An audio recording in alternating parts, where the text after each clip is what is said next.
algunas cositas, estuvimos viendo, no sé si se recuerdan, algunas mentiras, y estamos en ese proceso de los imposibles, ¿se acuerdan? Estuvimos viendo esa lección.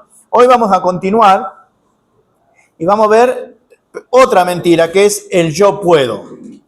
Y la vamos a analizar, no se preocupe. El yo puedo. Cuando hablamos del yo puedo, ¿verdad? Simplemente es el deseo, el anhelo o la confianza en que yo todo lo puedo, ¿verdad? Sin necesitar a alguien. Y usted sabe a quién me estoy refiriendo, ¿sí? Pero vamos a ir viendo de a poquito, ¿verdad? Con respecto a esto. Esta mentira trata del problema de la autosuficiencia. El problema de la autosuficiencia. Cuando usted dice yo puedo solo, soy capaz, soy superior a otros, está confiando en sí mismo en lugar de depositar su confianza en Dios. Y déjeme decirle algo, el problema de la autosuficiencia quizás en algún momento lo hemos tenido todos. En alguna situación en nuestra vida hemos tenido lo que es la autosuficiencia. Es decir, pensar que nosotros lo podemos hacer. Yo intenté todo y después lo único que me quedó fue orar. ¿Qué usted está diciendo? Que usted pensaba que era autosuficiente hasta las últimas consecuencias y ya después lo único que le tocó fue ¿qué? Orar. Y déjame decirle algo, queridos hermanos, el orar no es el último recurso. El orar es el primer recurso. Pero cuando nosotros nos dedicamos a orar, cuando no nos dedicamos a orar y comenzamos a hacer cosas por nuestro medio y pensamos que vamos a lograr y después al final estamos pidiendo cacao, como dicen aquí en el país, ¿verdad? Y ahí nos damos cuenta que nosotros no somos autosuficientes. Y una persona, déjame decirle desde ya, una persona que no ora es una persona autosuficiente. Es difícil, pero es la realidad. Una persona que no ora es una persona autosuficiente. Y que muchas veces el Señor tendrá que ponernos en situaciones imposibles para entonces que podamos levantar la mirada al Señor y poder poner la confianza en el Señor para todas las cosas de nuestra vida. Entonces, el cristiano dice, la palabra de Dios, el justo vivirá por la fe. Y la fe es lo contrario a la autosuficiencia. ¿Me está entendiendo, hermano? Entonces, esa es la realidad. Ahora, cuando nosotros creemos que somos autosuficientes, ¿verdad? Nos vamos a dar bombo a nosotros mismos. Vamos a confiar en nuestras cualidades, vamos a confiar en nuestras características, vamos a confiar aún podemos llegar a confiar en el don que Dios nos ha dado. Pero ahora vamos a ver qué dice Dios en su palabra y cómo nosotros podemos enfrentar este problema de la autosuficiencia. Vuelvo a repetir, quizás en algún momento de la vida, usted aunque no lo haya pensado de esta manera, usted haya actuado como autosuficiente. ¿Verdad? Y después cuando ya todo vemos que no tiene sentido o no tiene forma y manera, entonces ahí decimos, bueno, déjame orar. Pero ¿qué dice Mateo 6:33? Mas buscad primeramente el reino de Dios y su justicia. Y eso es lo que nosotros tenemos que aprender, hermanos, a buscar primeramente el reino de Dios y su justicia. Cuando no lo hacemos en cualquier área de nuestra vida, cuando no lo hacemos, lamentablemente, aunque no lo pensemos de esta manera, pero estamos creyendo que somos autosuficientes. Y vamos a ver algunos versículos más adelante y vamos a estar viendo este tema. Ahora, vamos a ver. Con respecto a yo puedo en cuanto a la salvación. Cuando hablamos del yo puedo en cuanto a la salvación, pusimos ahí, ¿qué puede contribuir a tu salvación? Esa es una pregunta, ¿verdad? Cuando hablamos del yo puedo, si pensamos en cuanto a la salvación y decimos, bueno, en cuanto a ir al cielo, en cuanto a ser salvo, yo puedo hacer tal cosa. Vamos a ver lo que dice la Biblia. Pero es probable que mucha gente piense que de alguna manera puede. De alguna forma puede. Y si hace quizás esto o aquello, puede. Entonces, dice ahí que puede contribuir a su salvación. Luego, ¿es salvo por ir a una iglesia, por rezar a alguna deidad o por dejar de tomar licor o cualquier otra cosa? Quizás la gente pueda pensar, no, yo para ser salvo yo puedo dejar esto o hacer aquello. Pero terminamos en el mismo problema. Terminamos en la autosuficiencia y la palabra de Dios yo creo que es clara y es específica que ningún ser humano es autosuficiente para ser salvo. Dice, a una se hicieron inútiles. Vamos a buscarlo. Romanos capítulo 3. Vamos a buscarlo ahí. Romanos capítulo 3, versículo 10. Porque mucha gente piensa que es suficiente lo que pueda llegar a hacer o dejar de hacer para ir al cielo, para ser salvo. Pero mire lo que dice Romanos capítulo 3, versículo 10. Como está escrito, ¿estamos ahí? Como está escrito, no hay justo ni aun uno, no hay quien entienda, no hay quien busque a Dios, todos se desviaron, aún se hicieron ¿qué? Inútiles. No hay quien haga lo bueno, no hay ni siquiera uno. La palabra de Dios nos dice que usted y yo, para ser salvos, somos inútiles. Y duele esa palabra, y duele esa expresión, pero esa es la realidad. No hay nada que yo pueda hacer dentro de lo que nosotros mencionamos o cualquier otra cosa que podamos llegar a mencionar para nosotros poder ser salvos. Y la gente, lamentablemente, está viviendo pensando de que puede hacer cosas o dejar de hacer cosas para ir al cielo, para ser salvo. Y la palabra de Dios nos dice que en cuanto a salvación nosotros somos ¿qué? Inútiles. ¿Por causa de qué? Por causa de nuestro pecado. Por causa de nuestro pecado. Dice, las religiones del mundo se basan en una misma idea. Si una persona hace lo que su religión exige, irá al paraíso. No, porque si nosotros cumplimos con lo que la religión dice, entonces ahí sí podremos llegar al paraíso. Dice, aunque los requisitos varían en cada una de esas religiones, ¿verdad? Pero la mayoría se basan ¿en qué? Se basan en las obras. Se basan en las obras. Y esta es una mentira. Yo puedo, haciendo obra, ir al cielo. Bueno, vamos a ver ahora otro versículo, que esto es una mentira. Pero fíjense algo interesante. Se pueden parecer mucho las religiones en el mundo, o algunas religiones en el mundo, pero cuando uno va a ver si es conforme a la Biblia, conforme a las Escrituras, uno puede deducir a través de ver de qué manera ellos dicen que son salvos. Y cuando uno le pregunta a cualquier religión o secta, uno le pregunta, espérate, yo quisiera saber qué tú tienes que decirme, cómo yo puedo ser salvo. Y cuando nosotros preguntamos eso, entonces ahí comienzan a sacar una lista de cosas que la persona tiene que hacer para ir al cielo o para ser salvo. Y entonces cuando nosotros lo comparamos con la palabra de Dios y vemos que toda esa lista que nos hicieron, ¿verdad? La palabra de Dios no dice nada de eso, sino que la palabra de Dios dice, como vamos a ver ahorita en Efesios, no por obra para que nadie se gloríe.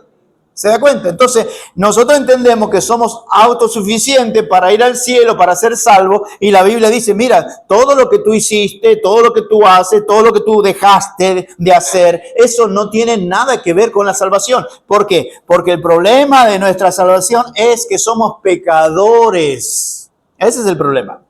Y que nuestro pecado, como dice ahí Romanos 3:23, nos separa, nos destituye de la gloria de Dios. Entonces se da cuenta, miles de religiones en el mundo y la mayoría terminan en este mismo punto. Para ir al cielo tienes y sacan un rollo de cosas las cuales van a explicar qué usted tiene que hacer. Pero nosotros sabemos y entendemos, y lo vamos a seguir viendo en la palabra del Señor, que no es nuestras obras, sino es la obra de Cristo en la cruz del Calvario. Entonces, si usted dice, no, porque yo puedo, no, eso es mentira. Dios puede. El Señor Jesucristo pudo traernos la salvación, ¿verdad? El Señor Jesucristo pudo salvarnos, pero que yo puedo, no, eso es mentira, no es una realidad. Y si usted quiere descubrir si una religión va de acuerdo a la palabra de Dios, usted siempre tiene que preguntar, espera, está bien, yo entiendo toda tu doctrina, pero yo quiero saber algo. ¿Cómo yo podría hacer para ir al cielo? Y cuando usted hace esa pregunta, y entonces comienzan a responderle, algunos le van a decir lo siguiente, algunos van a decir, bueno, tú tienes que salir a predicar, tú tienes que guardar el sábado, tú tienes que dar limosna, tú tienes que dar ofrenda, tú tienes que hacer esto. Y cuando uno ve toda esa lista, lamentablemente a veces la lista es tan larga que ningún ser humano llegaría al cielo de esa manera. Gracias a Dios que la salvación no es por obra. Porque ¿quién llegaría al cielo si es por obra? Nadie llegaría al cielo. Pero entonces ese yo puedo en cuanto a la salvación ya lo sabemos que es imposible. Entonces ahí vemos. Dice, ¿es usted capaz de contribuir en algo para la salvación? Bueno, tenemos varios versículos. Romanos 3:10, lo acabamos de leer, Dice, como está escrito, no hay justo ni aun uno, no hay quien entienda, no hay quien busque a Dios. El versículo 20. Ya que por las obras de la ley, ningún ser humano será justificado delante de él, porque por medio de la ley es el conocimiento del pecado. Así que tenemos esto claro, que por las obras de la ley, ¿cuáles son las obras de la ley? ¿Cuáles son las obras de la ley? Guardar los 10 mandamientos, por ejemplo, como base. Pero hay más de 700 mandamientos. Pero guardar como base los 10 mandamientos. ¿Y qué dice? El versículo 20, ya que por las obras de la ley ningún ser humano será justificado delante de él. Ningún ser humano será justificado delante de él. Por las obras de la ley, hacer las cosas que dice la ley, ninguno será justificado. ¿Qué significa justificado? Ninguno será declarado justo delante del Padre. Aunque trate de guardar toda la ley, los 10 mandamientos, la palabra de Dios nos enseña que si cumple 9 y falla en uno, se hace culpable de todo. Entonces, la ley no es para yo llegar a ser salvo. La ley lo que me muestra es mi pecado. ¿Qué dice ahí el versículo? Porque por medio de la ley es el conocimiento del pecado. Pablo dice, ¿cómo yo supiera que codiciar es pecado si la ley no lo dijera? Dice, cuando no había ley, yo vivía, pero cuando vino la ley, yo morí. ¿Por qué? Porque la ley me hace entender el conocimiento del pecado, de que soy pecador, de que estoy separado del Señor, estoy destituido de la presencia del Señor por mi pecado y que mi pecado me condena. Versículo 23 y 24. El 23 dice, por cuanto todos pecaron y están destituidos de la gloria de Dios. Y fíjense lo que dice el 24. Siendo justificado gratuitamente. ¿Por qué? Por su gracia, ¿mediante qué? La redención que es en Cristo Jesús.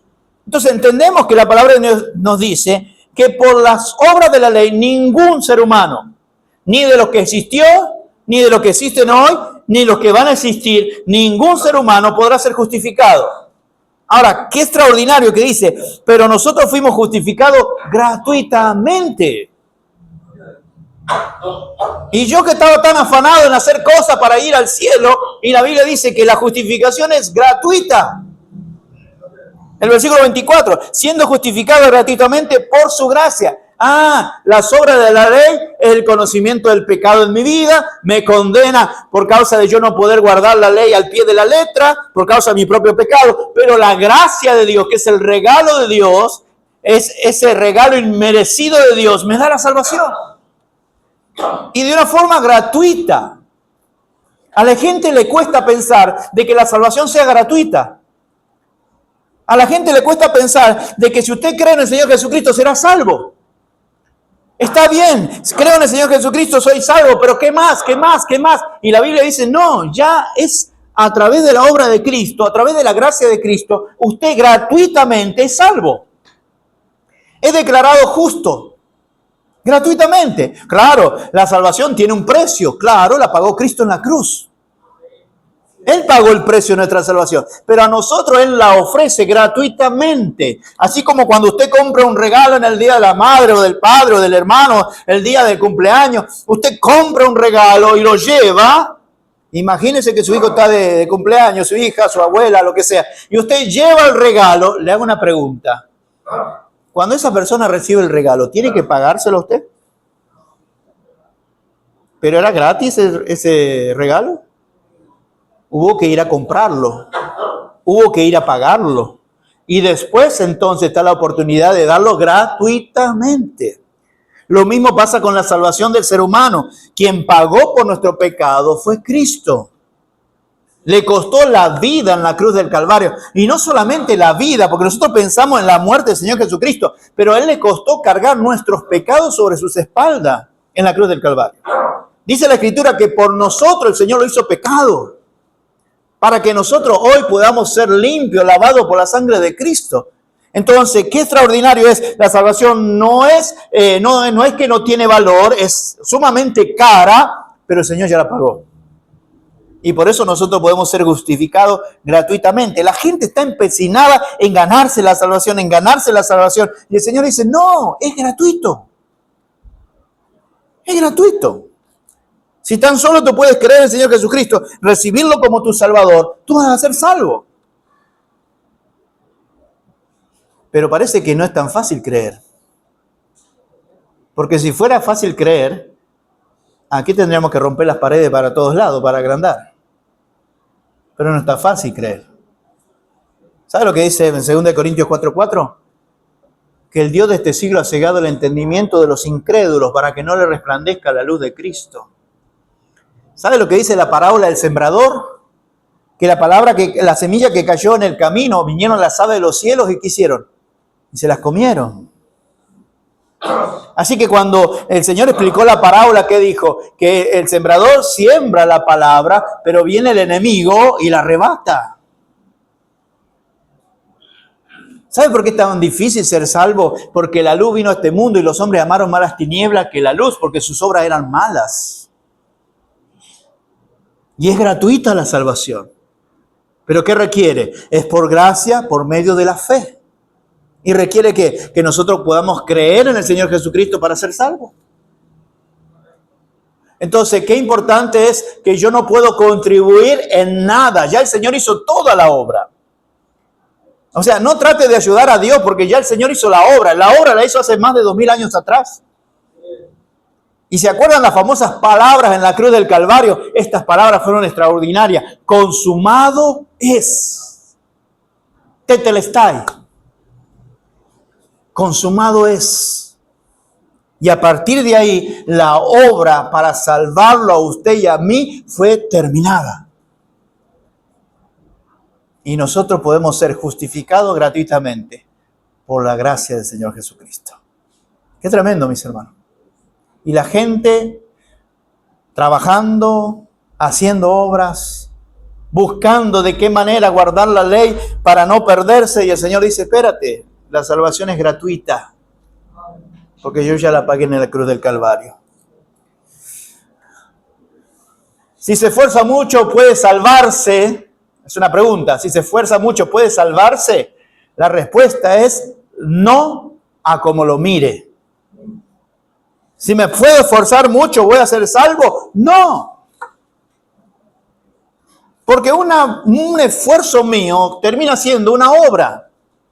Y Efesios 2:9 dice, no por obra para que nadie se gloríe. Entonces, por más que yo me esfuerce mucho, toda la vida, la palabra de Dios es clara. Efesios 2:8 y 9, lo leemos, lo habíamos mencionado, pero vamos a leerlo en la Biblia. Efesios 2, 8 y 9, dice, porque por gracia sois salvo, por medio de la fe, y esto no es de vosotros, pues es un don de Dios, no por obra para que nadie se gloríe. ¿Por qué? Por gracia. ¿Qué es gracia? Es un regalo inmerecido, es un don inmerecido, es algo exclusivo de Dios. Como cuando usted aparece con algo nuevo, uy, ¿dónde lo compraste? ¿Verdad? Nosotros decimos, no, ya lo venden en todos los colmados. Bueno, en un montón de lugares. Pero a veces algunas cosas exclusivas, ¿y dónde la compraste? La compré en tal lugar. Es el único lugar que lo tiene. Si usted lo quiere tener, ¿qué tiene que hacer? Dirigirse a ese lugar. Ahora, en cuanto a la salvación, no hay ninguna iglesia, religión o secta en el mundo que dé salvación. Es la persona de Cristo. Amén. Por eso la Escritura dice en Juan capítulo 14, 6, Jesucristo dijo, yo soy el camino, la verdad y la vida. Y nadie viene al Padre si no es por mí. Wow, ¿cuánto se sabe en el versículo? Qué bueno. Todos los versículos que he mencionado lo han dicho de memoria. Les felicito, mis hermanos, les felicito. Entonces, qué hermoso es pensar esto, ¿verdad? Que el único camino, la única verdad y la única vida es Jesucristo. Y que si usted quiere ir al cielo, necesita venir al que es el único camino, la verdad y la vida. ¿Por qué? Porque nadie ve al Padre. ¿Dónde está el Padre? En la gloria. Nadie irá a la gloria, nadie irá al Padre, si no es a través de la persona de Jesucristo. Qué maravilloso es que Dios haya dado al Señor Jesucristo para que pueda ser el único medio, la única manera, la única forma, el único camino, la única verdad para nosotros ser salvos. No hay otra manera, no hay otra forma. Y no lo decimos nosotros, lo dice su palabra. Y nosotros lo creemos. Entonces, ¿qué más? La salvación es un regalo de Dios. No puede ser comprada, solo aceptada por fe o rechazada. Entonces, cuando pensamos en esto, un regalo no es para ir a venderlo. Qué malo cuando a una gente le regalan algo y sale a venderlo. Nevera, estufa. Qué malo es eso. ¿Verdad? Porque no estás valorando. Ahora, la salvación no se puede comprar ni se puede ganar. En ningún lugar en la Biblia dice, hará 7,000 buenas obras e irá al cielo. En ningún lugar en la Biblia. Lo único que dice la Biblia en cada versículo, en cada pasaje de la Escritura es, cree en el Señor Jesucristo y serás salvo. Eso es lo que dice su palabra. Entonces es importante que podamos tener la gracia de Dios, es que Dios en su forma de amarte proveyó el medio para tú ser salvo. En su misericordia no te destruyó, sino que te dio la oportunidad a través de Cristo para ir al cielo. Y la gente sigue diciendo, yo puedo. Si me porto bien, si doy, si hago esto o aquello. Y el Señor dice, justificado gratuitamente. Por creer en la persona de Cristo. Seguimos. Según Gálatas 3, 10 al 11, los que quieren justificarse por la ley, por supuesto, que esto es un esfuerzo propio, ¿están bajo qué? Vamos a ver, vayamos allí a Gálatas capítulo 3, versículos 10 y 11. 3, 10 y 11. Leemos, dice así. Porque todos los que dependen de las obras de la ley están bajo maldición. Pues escrito está, maldito todo aquel que no permaneciere en todas las cosas escritas en el libro de la ley para hacerla. Entonces la palabra de Dios nos enseña, como dice el versículo 10, ¿verdad? Que todos los que dependen de las obras de la ley para ser salvos están malditos. Y bien claro deja un pasaje ahí de Deuteronomio 27, 26, que dice, maldito todo aquel que no permaneciere en todas las cosas escritas en el libro de la ley. No dicen alguna, dicen todas las cosas de la ley. Versículo 11, y que por la ley ninguno se justifica para con Dios. Es evidente, porque el justo por la fe vivirá. Entonces el versículo 11 aclara, y que por la ley ninguno se justifica para con Dios. Quizás yo me puedo justificar para con el hermano, quizás yo me puedo justificar para con la familia, quizás yo puedo justificarme para esta sociedad, pero justificarme para con Dios, por guardar la ley, por mantenerme haciendo las cosas que dice la ley, ninguno será justificado. Y la idea no es justificarme delante de la gente, la idea no es justificarme delante de la sociedad, la idea es justificarme delante de Dios, porque el cielo es de Dios. Y Dios fue quien envió a su Hijo Jesucristo a este mundo. Porque de tal manera amó Dios al mundo que ha dado a su Hijo unigénito, para que todo aquel que en él cree no se pierda, mas tenga la vida eterna. Entonces, ¿delante de quién yo tengo que justificarme? Delante de Dios. ¿Por qué delante de Dios? Porque el pecado mío fue contra Dios. Desde que entró el pecado al mundo, el pecado en primer lugar es en contra Dios. Y como estamos, ¿verdad?, culpables de nuestro pecado por causa de todo lo que hemos hecho delante del Señor, entonces yo necesito arreglar esa cuenta con Dios. Y por eso el Señor envió a su Hijo Jesucristo. ¿Para qué? Para que tú y yo seamos justificados delante de Él, que Él es justo, que Él es santo.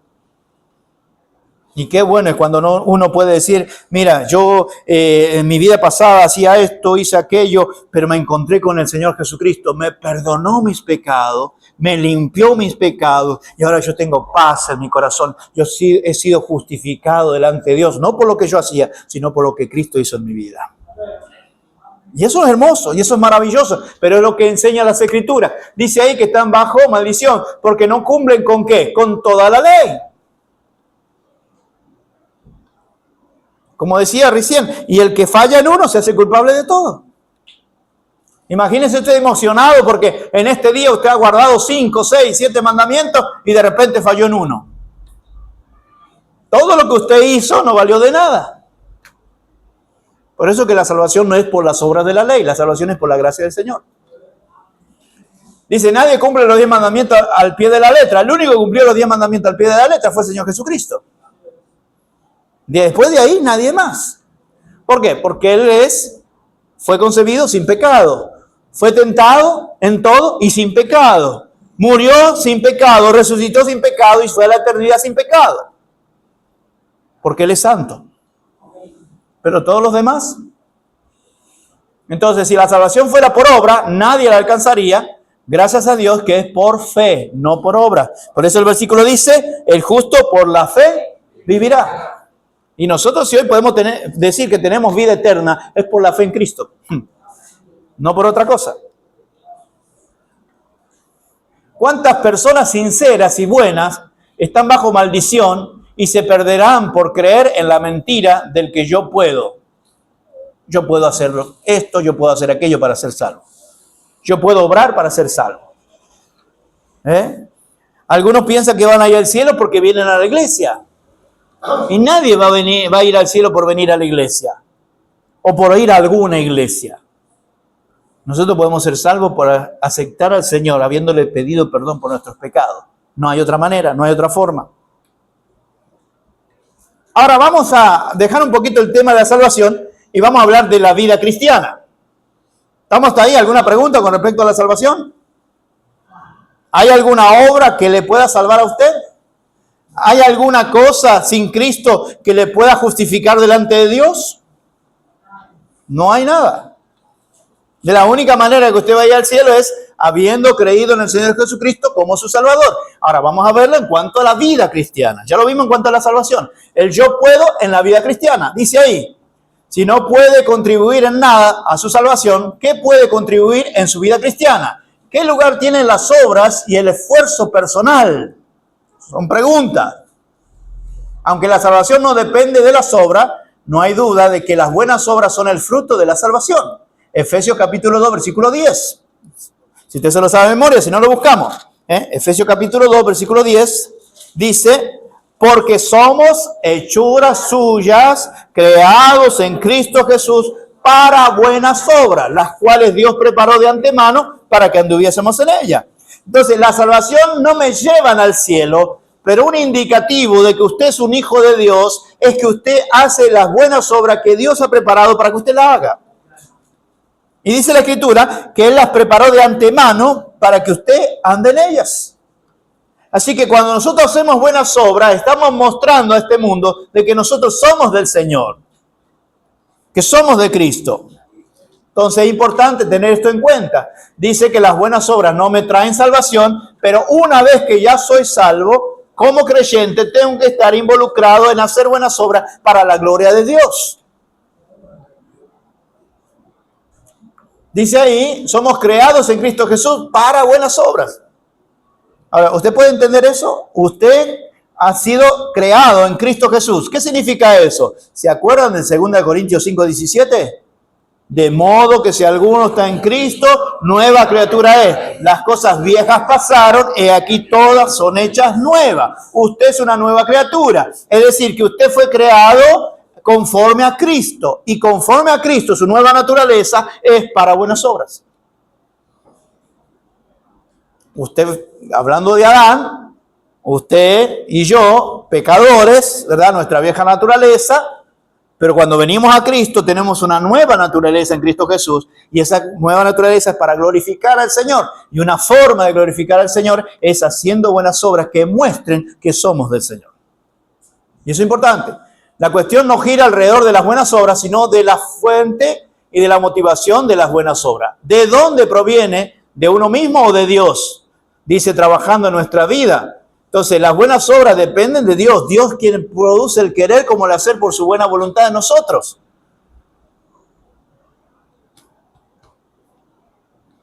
No conozco quizás a todos en cuanto al testimonio, pero quizás ¿cuántos de ustedes podrían levantar la mano y decir, yo pensaba que para ir al cielo yo tenía que portarme bien, tenía que hacer buenas cosas, tenía que ayudar? ¿Cuántos de ustedes pensaban eso antes de conocer al Señor? Y creo que en países como este, donde ya usted sabe cuál es la religión oficial, la mayoría de nosotros pensábamos eso. Hasta que venimos a la palabra de Dios y nos quita la venda y nos dice que no es por obra, sino por la gracia de Cristo. Ahora, ¿cuántos de ustedes, ya teniendo a Cristo, entienden que están creados en Cristo Jesús para buenas obras? Amén. Entonces, mano a la obra, hermano.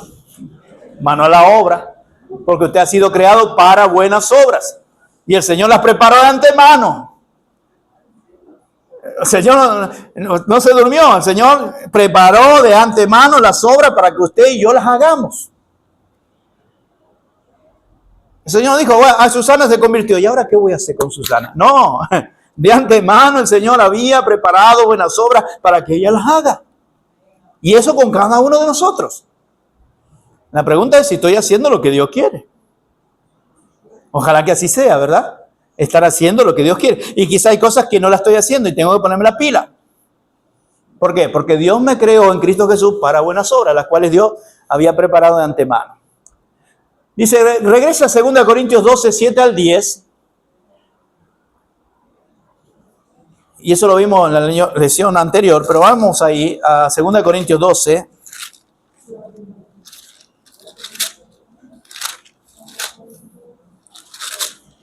Versículo 7 al 10.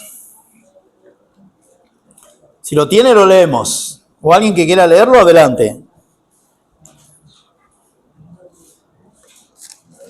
La grandeza de las revelaciones no me exalta, definitivamente me fue dado un aguijón en mi carne, un mensajero de Satanás que me ofrece para que no me enaltezca sobremanera, respecto a lo cual 3 veces he rogado al Señor que lo ceda, y me ha dicho, bástate mi gracia, porque mi poder se perfecciona en la debilidad. Por tanto, de buena gana me gloriaré más bien de mis debilidades, para que repose sobre mí el poder de Cristo. Muy bien. Entonces, es un pasaje quizá bastante conocido para usted. Y dice que el apóstol Pablo pidió, ¿verdad? Dice ahí 3 veces que el Señor le quitara este aguijón. Esta espina que dice en otra versión, ¿no? Pero lo que podemos entender es que cuando Pablo dice, conozco un hombre, si en el cuerpo o fuera del cuerpo, yo no lo sé, que subió hasta el tercer cielo, ¿verdad?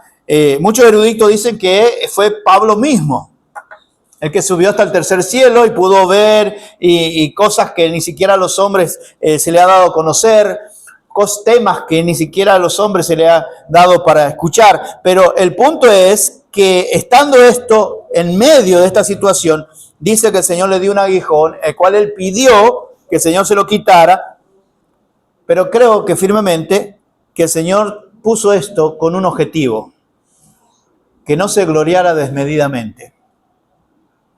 Y que al fin y al cabo, dice el versículo 9 al final, por tanto, de buena gana me gloriaré más bien en mis debilidades, para que repose sobre mí el poder de Cristo. En otras palabras, la idea era no dejar el corazón de Pablo al orgullo, porque estuvo en el tercer cielo, porque pudo ver cosas como las que él menciona y otras que ni siquiera las quiere mencionar. Pero el Señor le permitió que pueda tener un aguijón en su carne para que mantuviera la cordura de pensar de sí mismo con cordura, de no pensar ni más ni menos, sino que la gloria se la lleve el Señor. Entonces, se da cuenta que Pablo pudiese haber dicho, bueno, el único acá que ha subido al cielo fui yo. No. Al punto de mencionar, dice, conozco un hombre. Ni siquiera dice, fui yo. Conozco un hombre que subió al tercer cielo. Si en el cuerpo, si en el espíritu, no sé, pero subió.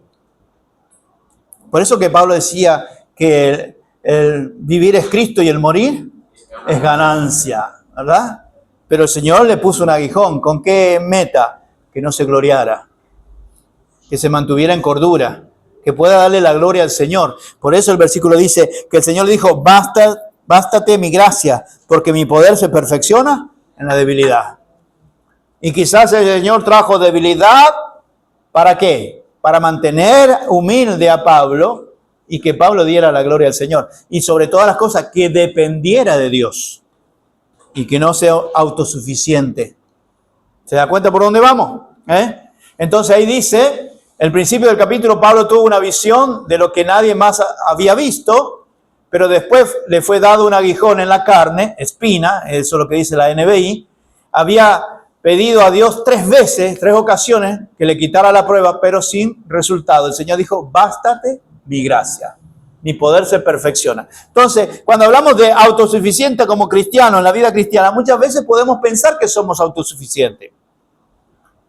Pero el Señor, en el caso de Pablo, permitió un aguijón para él recordarle que es su poder, su gloria y no sus méritos. ¿Cuál fue el propósito de la prueba de 2 Corintios 12:17? Bueno, mantener humilde el corazón de Pablo con cordura, que pudiera pensar con cordura y que busque darle la gloria al Señor. Cuando uno tiene habilidades especiales, es fácil caer en el orgullo, ¿verdad? ¿Y qué ser humano no lucha con el orgullo?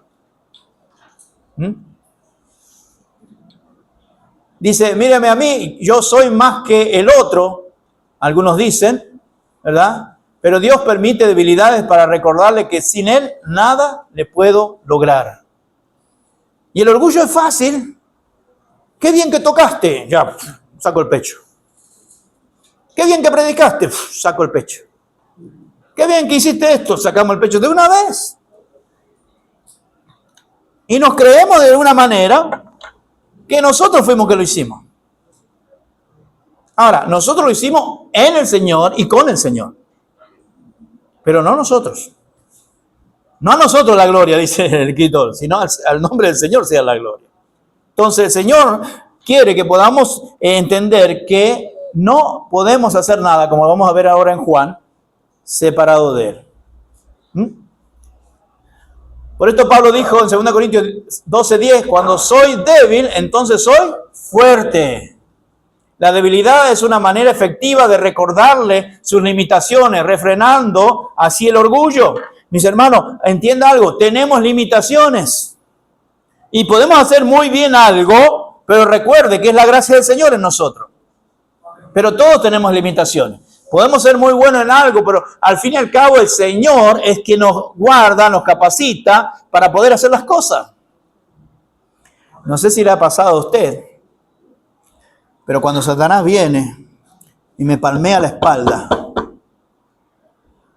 y me dice que algo hice bien, yo tomé en mi vida una decisión. Y mi decisión es contar. ¿Qué cuento? Sencillo. Número 1, la salvación que tengo es de Dios. El don que tengo, me lo dio Dios. La palabra que predico es la palabra de Dios. El pueblo que escucha la palabra es de Dios. ¿Qué me queda para mí? ¿Entiende el concepto? En todo la gloria es de Dios. Porque si algo puedo hacer bien es por la gracia del Señor, no por otra cosa. Y eso tenemos que tenerlo claro. Por eso es que muchas veces en la vida cristiana podemos llegar a pensar que somos autosuficientes porque tenemos tal don o tenemos tal talento o podemos hacer tales cosas. Separado de mí, ahí dice en Juan 15:5, que lo vamos a ver ahorita, separado de mí nada podéis hacer. El Señor nos quiere recordar que en nuestras debilidades solo no hacemos nada. Pero en nuestras debilidades, cuando somos humildes, el poder de Dios se perfecciona para su gloria. Y es así que hacemos cosas para la gloria del Señor. Es así que hacemos cosas efectivas que impactan las vidas. ¿Por qué? Porque es el poder de Dios, por la obra del Espíritu Santo que nos usa para su gloria. Nosotros solo somos tubos por donde la gracia de Dios llega a las personas. Somos ese medio por donde la gracia de Dios llega a las personas. No somos otra cosa. Pablo lo decía de esta manera, nosotros tenemos un tesoro en vaso de barro. ¿Qué vale más, el tesoro o el barro? Es el tesoro. ¿Y nosotros qué somos? Vaso de barro. Pero dele gracias a Dios que ese tesoro está en ese vaso de barro. La gloria es del Señor. Entonces, cuidado con el orgullo. Pensar que yo solo puedo. En Gálatas 2:20-21, al ser crucificado con Cristo, ya no vivo yo, mas vive Cristo en mí. Y lo que ahora vivo por la fe, lo que ahora vivo en la carne, lo vivo por la fe en el Hijo de Dios, el cual me amó, dice, y se entregó por nosotros. Entonces, crucificado no es usted, mi hermano, porque con Cristo fuimos crucificados. Ya no vive usted, vive Cristo. Amén. Ya que usted siempre que dice, ¿quién vive? Cristo. Sí, vive Cristo. Cristo en nosotros. Y nosotros estamos en Cristo. Y en Cristo hacemos lo que hacemos para la gloria de Dios con el poder del Espíritu Santo, pero es en Cristo. Trate de hacerlo separado. Nada podéis hacer. Dice, es una mentira decir soy capaz, cuando la esencia del ser cristiano es dejar que Cristo viva a través de mí. Pregunta, ¿qué determina mi relación con Dios? Versículo 21. No es lo que hago para Dios, sino lo que Cristo hizo por mí. Eso es lo que determina mi relación. Es lo que Cristo hizo, no lo que yo hago. Y déjame ver esto. El versículo que les mencionaba, San Juan 15. Cristo dijo que Él es la vid y nosotros las ramas o los pámpanos, ¿verdad? ¿Qué enseña los versículos 4 y 5 sobre la idea de yo puedo, solo? Bueno, dice el Señor, separado de mí, nada podéis hacer. Dice, si permanecéis en mí, y ese concepto es la pregunta, ¿qué significa permanecer en Cristo? Vamos a leerlo, acompáñenme. San Juan capítulo 15. Versículo 4 y 5. Permaneced en mí y yo en vosotros, como el pámpano no puede llevar fruto por sí mismo, si no permanece en la vid. Así tampoco vosotros, si no permanecéis en mí. Yo soy la vid, vosotros los pámpanos. El que permanece en mí y yo en él, este lleva mucho fruto, porque separado de mí, nada podéis hacer. Entonces la pregunta es, ¿qué significa permanecer en Cristo? Ayúdeme, mi hermano. Estar firme, ¿qué más? Permanecer en Cristo. Creerle, estar firme, obedecerle. ¿Qué más? Unido. Porque si cortamos la rama de la vid, se seca sola, ¿verdad? Tiene que estar unido, tiene que estar nutrido. Asidos. Y cuando hablamos de una rama que está pegada al tronco, se nutre de toda esa savia bruta que le llaman, ¿verdad? En la biología, se nutre de todos esos componentes para seguir dando fruto. Queridos hermanos, déjenme decirle algo. ¿No será que en muchas cosas que estamos haciendo para Dios, no estamos permaneciendo en Dios? ¿En Cristo? ¿No será que estamos haciendo muchas cosas, pero no hay fruto? Separado de mí, no va a haber fruto, dice Cristo. Pero asido de mí, agarrado en mí, llevará muchos frutos. Piénselo primero como en lo personal. ¿Estoy llevando fruto para el Señor? Piensa en lo personal primero. Se va acabando el año. ¿Qué fruto yo tuve este año? ¿Tuve algún fruto este año? Pastor, lo que pasa es que usted no sabe todos los problemas que yo he pasado este año. Mi problema, ¿quién no tiene? Mi trabajo, ¿quién no tiene? Y enfermedad, ¿quién no pasa? Pero aún así, ¿está llevando fruto? Es decir, cuando hacemos un autoexamen y miro mi vida, si no he llevado fruto, algo no está bien. Porque todo creyente debe llevar fruto. Si vamos a las parábolas, el Señor dijo, y da fruto a 30, a 60 y a 100 por uno. ¿Se acuerdan? Entonces, aunque sea 30, tiene que llevar. Aunque sea el 30%, tiene que llevar. Al 60, al 100%.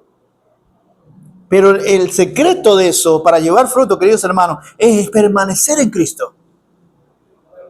si cada vez que vienen problemas me salgo por la tangente, si cada vez que hay crisis me salgo por la tangente, me descuido, me enfrío, no oro, no leo, no voy a la iglesia, ¿cómo voy a llevar fruto?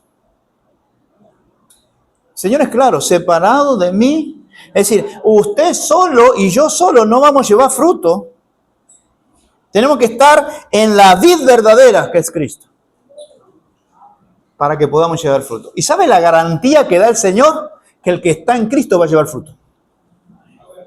Y no solo fruto, muchos frutos. ¿Y cuán importantes son los frutos? Mire, dice ahí, en el versículo 8, en esto es glorificado mi Padre. ¿En qué?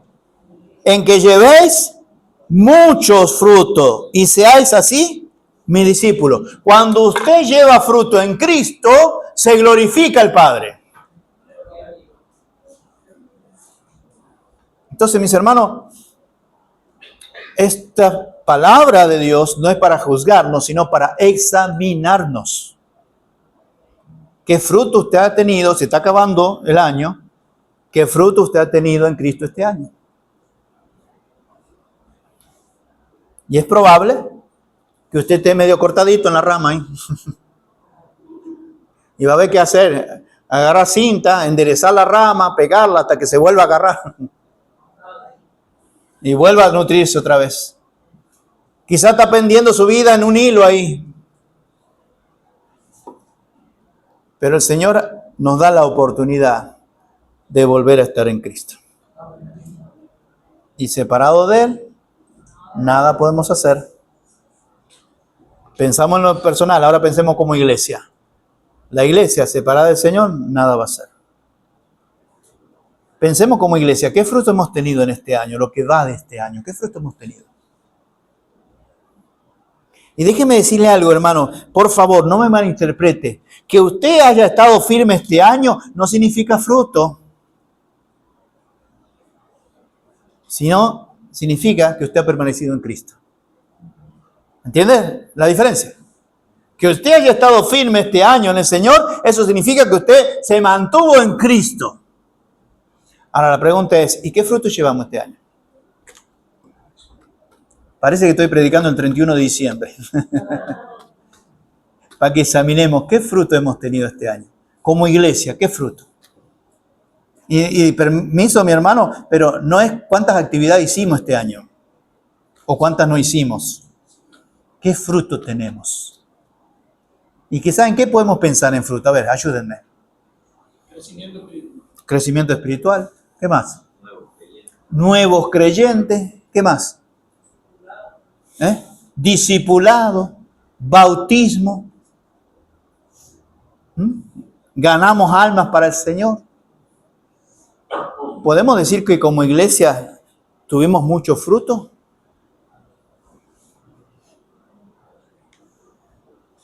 Yo creo que fruto hemos tenido, pero no nos podemos conformar. Tenemos que más. Y lo que resta del año todavía tenemos la oportunidad de seguir llevando frutos. Y que al empezar el año que viene, lógico, podamos pensar de esta manera, como dice, permaneced en mí, y entonces cuando permanecemos en Cristo llevamos muchos frutos. Amén. ¿Cuántas cosas tenemos para ver? En Santiago 4, 6 al 7, ¿a quién resiste Dios? Dice, Dios resiste ¿a quién? Al soberbio y da mayor gracia al humilde. En lugar de decir, soy capaz, tengo habilidades, ¿cuál debe ser su actitud ante Dios? Señor, yo no puedo, pero en tu nombre. ¿Se acuerdan de Pedro? Tiren la red a la derecha. Señor, toda la noche hemos estado pescando. Sí, pero el Señor no te lo había dicho. Toda la noche hemos estado pescando. Sí, pero el Señor no estaba con ustedes. Pero cuando el Señor dijo, tiren la red a la derecha, ¿qué pasó? Dice, Pedro dijo, Señor, toda la noche hemos estado pescando y no hemos pescado nada, pero en tu nombre, y tiró la malla. ¿Y qué dice la Escritura? Que se rompía la red de tantos peces que sacaban. Queridos hermanos, cada vez que usted tire la red, tira en el nombre del Señor. Cada vez que usted va a predicar el Evangelio, predique en el nombre del Señor. Cada vez que usted va a discipular, discipule en el nombre del Señor. Y cualquier cosa que usted va a hacer, hágala en el nombre del Señor, porque en el Señor está el poder. No en nosotros, no en nuestra capacidad, no en nuestra fuerza, sino en el nombre del Señor. Por eso Dios resiste al soberbio. El que cree que está haciendo ministerio, él solo, con su fuerza, que va a ser efectivo, olvídese. Si no lo hacemos agarrado de Cristo, si no lo hacemos en el nombre de Cristo, no vamos a hacer nada. Porque es claro, en su nombre dice el Señor en su palabra, dice, separado de mí, nada podéis hacer. ¿Queremos que la iglesia crezca? Hagámoslo en el Señor. Trabajemos en el Señor. Démosle la gloria a Él. Mantengámonos en Cristo, firme, como rulo de estatua. Usted ha visto cuando la brisa pega fuerte en una estatua, tiene un rulo, no se va a mover. No se mueve. Decía un amigo en Argentina, como talón de oso. Vaya a mover un oso a ver si puede. Pero eso es lo que Dios quiere de nosotros, que mantengámonos en Cristo. Mis hermanos, mire, el tiempo se está acabando. Y es hora de mantenernos en Cristo, porque la única forma de nosotros tener fruto en medio de todo esto que se está armando en el mundo. ¿O usted cree que es fácil ver conversiones ahora? ¿Es fácil ver conversiones ahora? No es fácil. Entonces, ¿cómo vamos a lograr que haya conversiones? Estando en Cristo. De otra manera, no lo vamos a lograr. Hoy existen rivalidades entre el ministerio o iglesia, pero a fin de cuentas, ¿quién da el crecimiento? Uno sembró, el otro regó, pero el crecimiento lo da Dios. Mis hermanos, es tiempo de recordar que quien sea que haga el ministerio puede sembrar, puede regar, pero si Dios nos da el crecimiento. Y pregunto yo, querido hermano, después de haber tenido este tiempo de mensaje, ¿y cómo va a haber crecimiento? Porque el crecimiento lo da Dios. ¿Sabe cuándo va a haber crecimiento? Cuando nosotros estemos en Cristo. Permanecer en Cristo. Y ahí va a haber crecimiento. Amén. Bien, hay muchas cosas más. Vamos a terminar aquí. Yo creo que con esto podemos desafiarnos a pensar. Queridos hermanos, no soy yo, no es mi capacidad, no son mis cosas fuertes. Siempre va a ser la gracia de Dios. Siempre va a ser en el poder del Espíritu Santo, con la gracia de Cristo. Mis hermanos, permanezcamos en Cristo para que llevemos fruto, porque los frutos glorifican al Padre. Y qué bello es que cuando usted hace algo para el Señor y da fruto, el Padre se está gozando en los cielos. Amén. Vamos a orar para terminar en esta noche.